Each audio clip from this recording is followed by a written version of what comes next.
saw a few posts on Instagram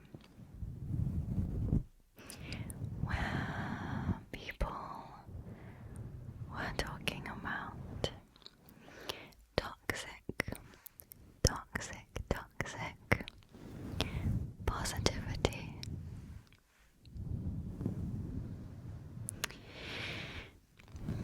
Because people tend to only share the highlights and the good parts of their life or their lives on social media. Not always, but a lot of the time. Social media is just this curated highlight reel, as they call it.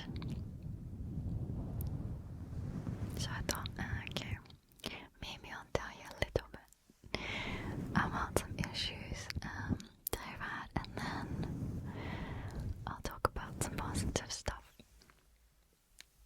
Okay.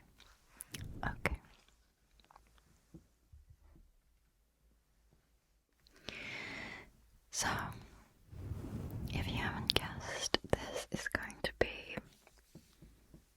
hopefully, quite a long rambling video.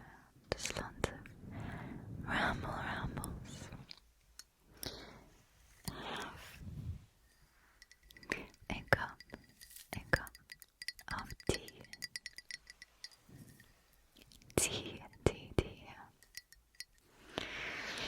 And you may remember I've said before in videos that I am a very bad or a disgrace to Great Britain because I don't really like tea.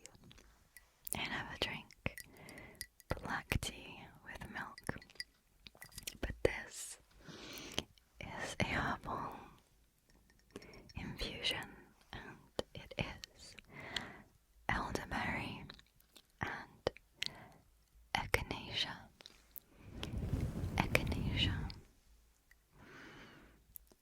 And it's really quite delicious. I started drinking it when I had a cold a few weeks back. It's supposed to help. Echinacea and elderberry is supposed to help with colds, boost your immune system. I'm not sure it really did anything, but it helps keep you hydrated.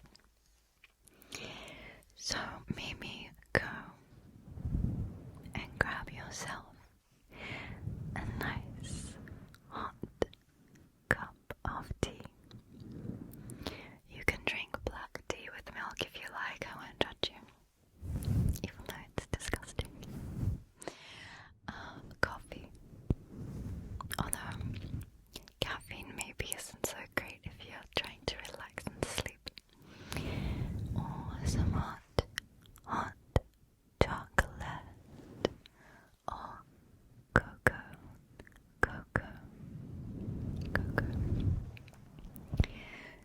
Cocoa is supposed to help you sleep.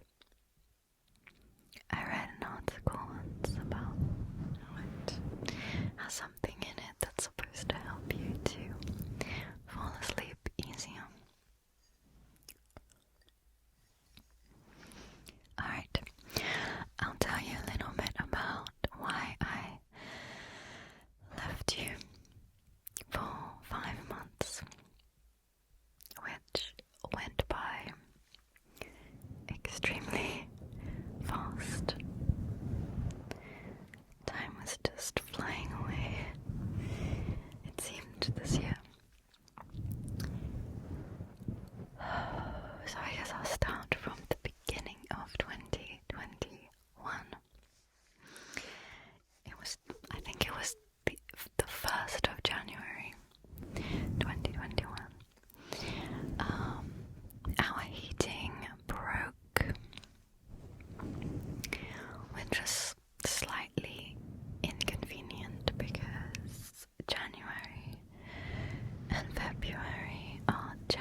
different trips because every time he fixed something that he thought it was, it turned out it wasn't, so he kept having to come back.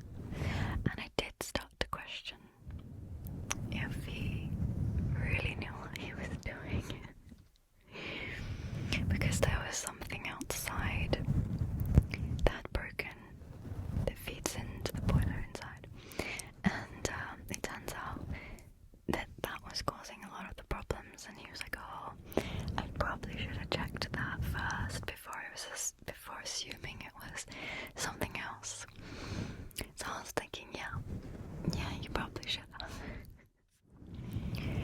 So then eventually he comes back the final time and says that we need to buy a new oil tank for the garden, which is fine. We were going to replace everything anyway because our house is a renovation project, so we're fixing everything up. So we bought a new oil tank, but because of the new UK regulations that came in, I guess, a few years ago, the oil tanks now have to be double bunded or have like multiple layers of plastic to prevent oil spills. So that means that the capacity of the new tank inside was smaller than the old tank it was replacing. So the engineer comes back and pumps the oil from the old tank into the new tank, but he could not fit all of it in, so he left about 350 litres of oil in the old and faulty tank.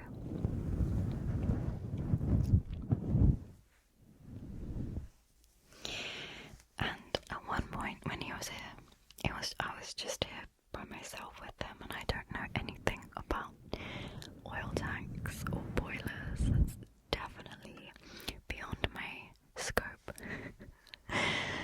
But at one point he was taking a spanner to like the valve on the old tank, trying to like get to something, but there was some bricks in the way, and so he was like had the spanner, and I was stood there watching, thinking, that doesn't look good. Like, I kind of wish you were not doing that. Like, I was worried it was going to cause a leak. So I'm standing there cringing, but then I just thought, no, he's a professional. He knows what he's doing. It's just my anxiety telling me that something's gonna go wrong. It's fine.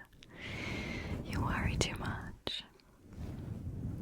Anyway, basically, in a nutshell, a week after he installed the new tank and everything, we had an oil leak in the garden, and the 350 litres of oil ended up just all in the garden.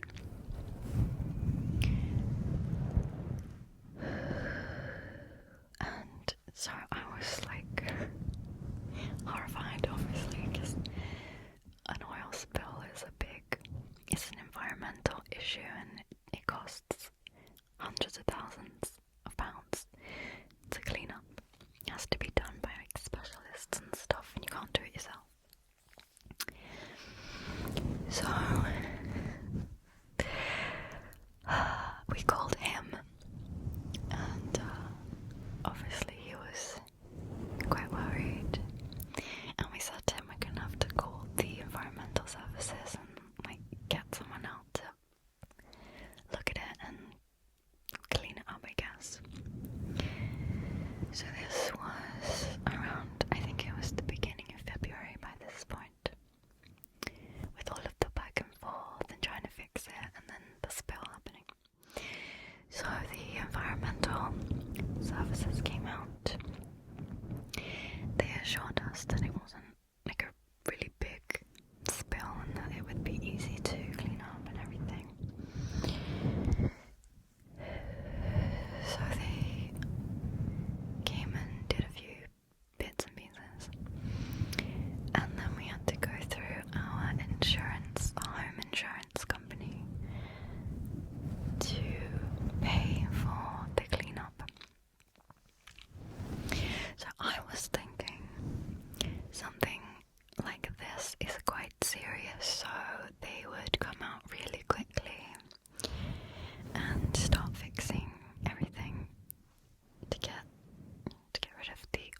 month to come out and start cleaning up. And they were here for about 2 weeks, every day, making noise, which was fine. I was just filming stuff later on in the evening when they left.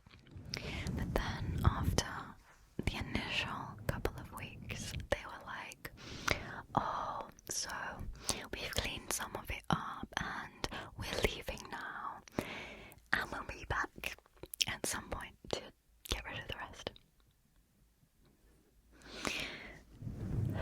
So I'm thinking, this is weird, because why would you just clean up some of it and then just leave some, and where's the urgency to clean up this environmental hazard?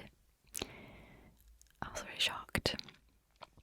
So we made some phone calls, and the insurance company was like, yeah, that's just how it is. So great. So we just kind of sat there with an oil spill and like just mess everywhere, which was fine. It didn't ruin our garden or anything, because we're going to redo it all anyway, so it wasn't a problem for us. It was more just worrying about the animals and the land and stuff. It's just, So, yeah, they disappeared. And then they left it all for about, oh gosh, how long was it? I can't remember. It was a few months. Just a few months.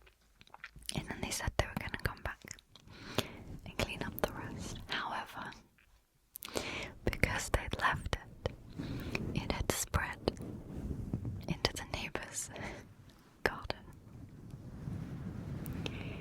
So now I have become the neighbour from hell, because they had to have their garden dug up as well as ours.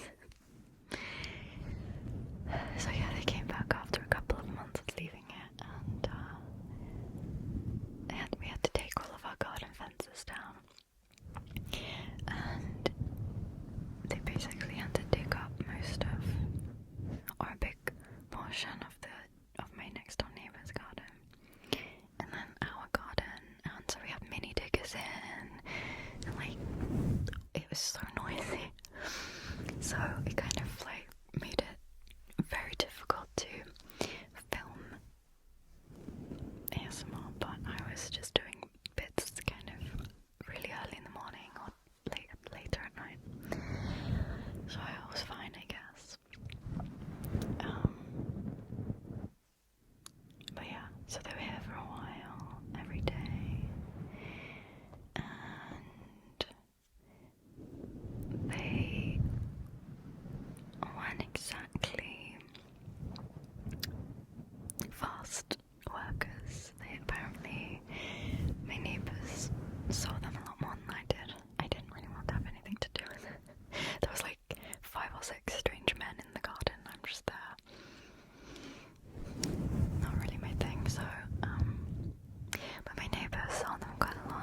diggers, and we had skips out there, and like these compactor things, and diggers, and cement mixers. It was this whole fiasco.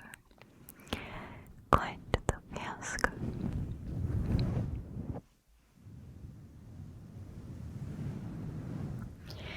However, before this all happened, we had this really huge old garden shed that the previous owner had just kind of dumped right outside the kitchen window, and I hated it because when I'd look out the kitchen window, all I would see was this shed, and I couldn't see the little woodland and stuff that's out the back of our garden,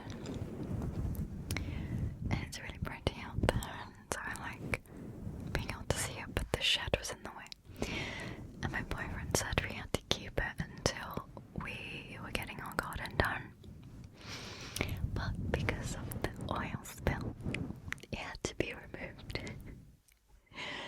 So now the awful shed is gone, and I can see into the woods and watch the squirrels and the birds and stuff, and I really like it. So, you know, every cloud. So that's a very simplified, boring version of that story. It wasn't a great experience. I don't recommend it. But the main reason I was taking a break is I had a very unexpected health issue come up that actually had the potential to be quite serious, and I was really like shocked about it because I had no idea I had anything wrong with me at all, and I've never had to really go to the hospital before. I mean, I visited the hospital for like tests and stuff when I had some stomach issues after catching a stomach virus years ago, but it was literally just like an appointment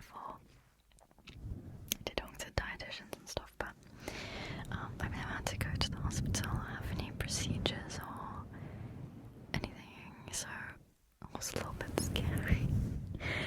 I just got really stressed out, and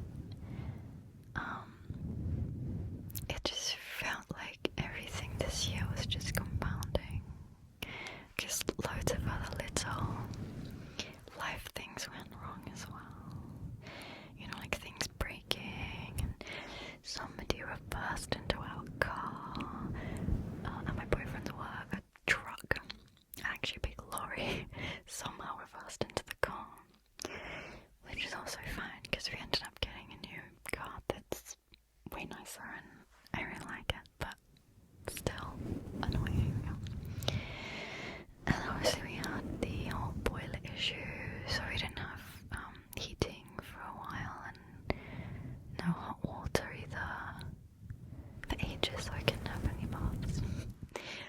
Luckily we have an electric shower, otherwise that would have really sucked to have gone for months without hot water. So yeah, I was just having some health stuff, and I decided, since everything was so difficult to film anyway because of the noise and stuff, I thought I'm going to take a break to focus on my health, my physical and mental health. Even though mentally I was actually pretty fine. I don't really get fazed by stuff that's not really serious too easily. I might get a little bit upset for a while, but then I'll just get over it and get on with it, and it's fine. But the health stuff was scary. I had to have like biopsies and stuff, and I had to wait. I spent a couple of months waiting for results and stuff, and so not knowing what was going on and everything. So I intended to take like a month or so for myself, and then it just kind of ended up being 5 months. But I feel like it did me some good, and now I'm happy to be back whispering to you again with the fluffy, fluffy, fluffy mics.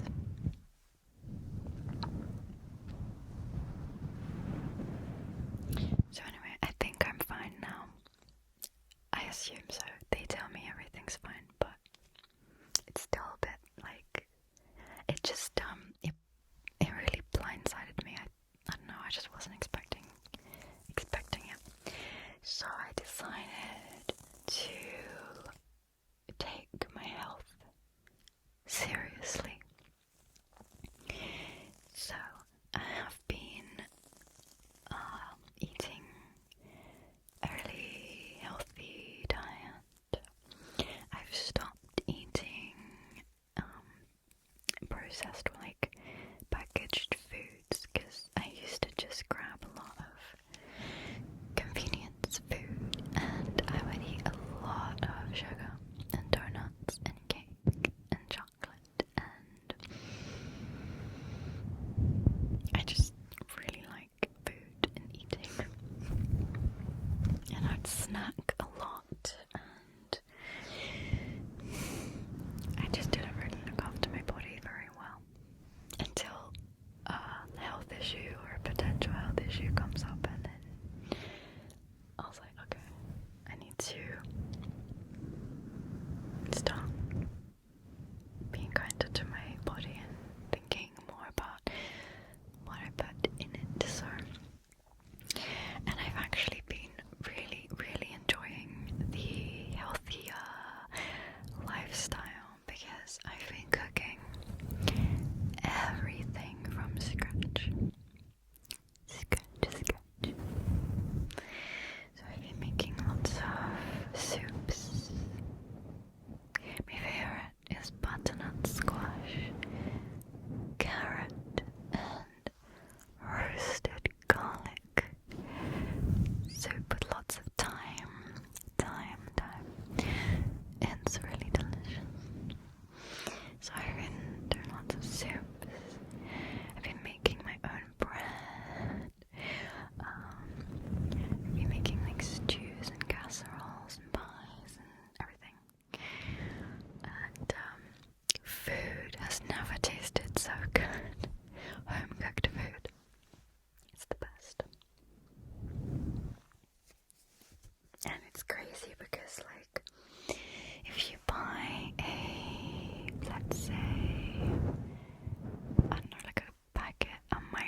just meant it took longer because he works full time in between.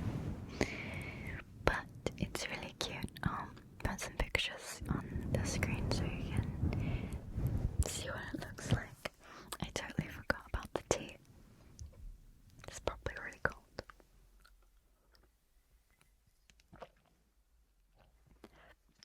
And now I have lipstick on my cup.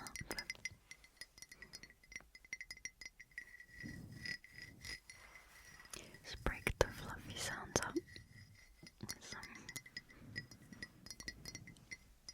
tap tap tapping. I actually find myself tapping on my mugs a lot. And I sometimes do it on my phone if I'm like standing there talking to someone. I often catch myself like this. I think I must be super annoying. Oh, it's a really good tea. And it tastes fine when it's cold, so. Yeah, so I'll put some pictures on the screen so you can see the kitchen if you're interested in that kind of thing.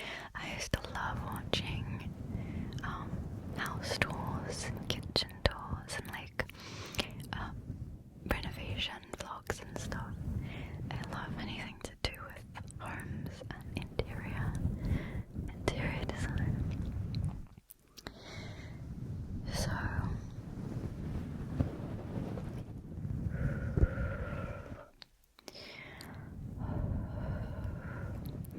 So before I moved into this house, I saw a picture of a really beautiful kitchen. It was a Laura Ashley kitchen. Laura Ashley is like a homeware kind of store. It's quite expensive though. But there was this kitchen they had done, and it had these really dark indigo blue cabinets and then bright white tiles on the walls and some copper hardware, like the handles and the tap and some of the appliances were copper. And I really love copper and rose gold tones. I think it's really warm and just a little bit more unusual than just stainless steel or chrome. And it's a little bit more understated than brass or like gold sort of accents. So I always really liked it. And it looked so nice with the really dark blue and the stark white tiles. And usually I'm more of a white kitchen or grey kitchen kind of person. I like quite traditional units and like wooden worktops and stuff, but this kitchen looked really pretty. And so when we were deciding on how to decorate our kitchen here, I thought maybe we could do something similar with dark blue, white tiles. But I wasn't sure how it would look because the kitchen's not a huge space. I would say it's fairly small. So I wasn't sure if maybe the blue would be a little bit too dark, but I looked up lots of pictures and decided to go for it and just hope that it would look nice in our space. So yes, the kitchen is finished now and the units or the cabinetry is all dark indigo blue, and then the walls subway tiles, because I really like the simplicity of those, and they're really cheap as well. They're like some of the cheapest tiles you can get. But I think they are classic and timeless. And we have white quartz worktops and a white sink, like an undermount sink. And the floor is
huge now compared to when I started almost 6 years ago.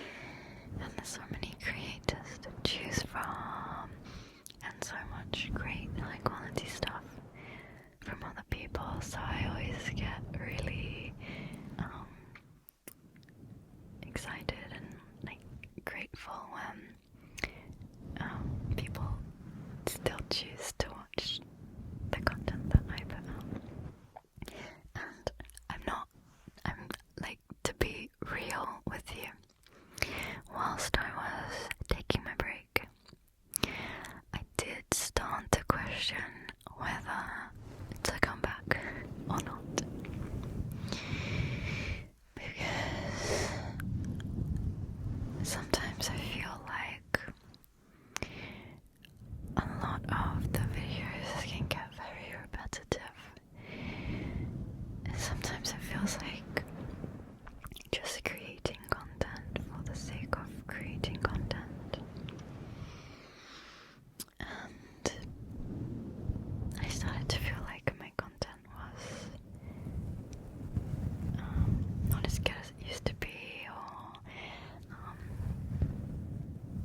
whenever I'd make like a video with tapping in, I'd be like, well, why would anybody watch this? There's so many tapping videos out there, and I've done lots of this trigger before, and is there any point in remaking new versions of things? And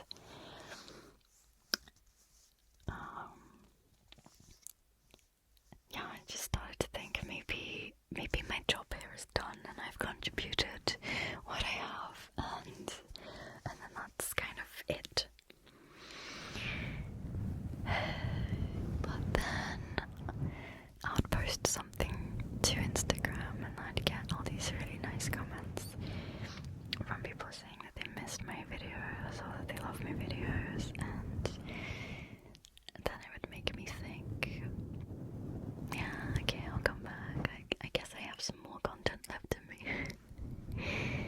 But it can just be a little bit difficult after all these years to not feel like you're just repeating yourself a lot, and I just start feeling like it's pointless. Like,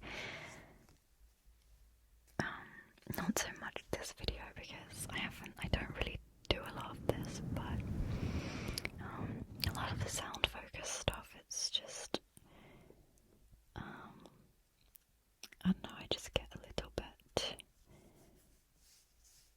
unsure about what people really want to see and if my content's still helpful. And also I have this issue with not having enough time to work on the content I really want to be working on. Like, I have ideas for videos I've wanted to make for years, but I keep putting them off because I know it will take so much planning and setting up and filming and editing, and I can't do it in a week. And for some reason I have this thing in my head that I have to get a video out every week or I'm letting people down. And I think maybe that's a bit silly, because I think whilst I try to make regular content for people, it's coming at the cost of the quality of the videos. I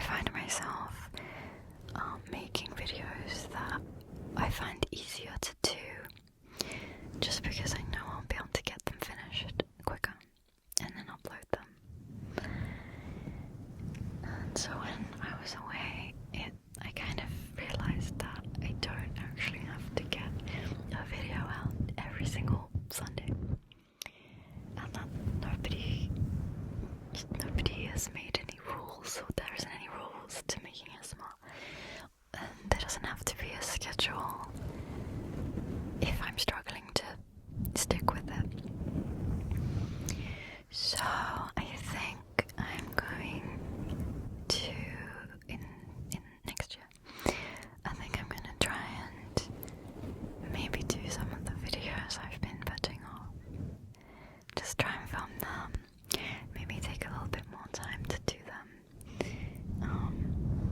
Because I want to make content that I'm proud of and that I think is really good. And some of the content I've made in this year, I'm just like, I don't really know if I like it that much. And some of the content I've made this year, I'm just kind of like, yeah. Some of it's just a bit, it's just sounds. I don't know.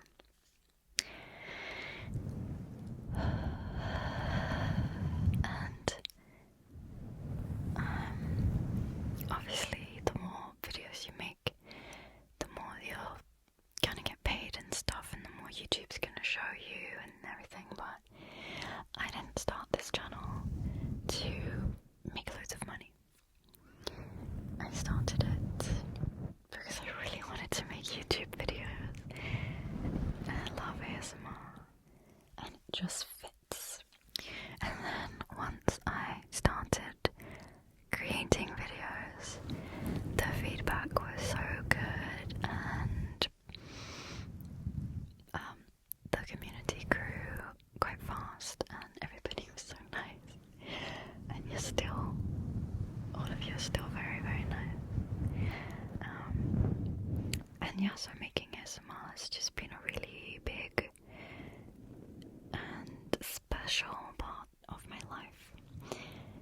And it's about enjoying the process, creating something that I think is going to help people or be useful, or I was going to say entertaining, but that's not really my goal.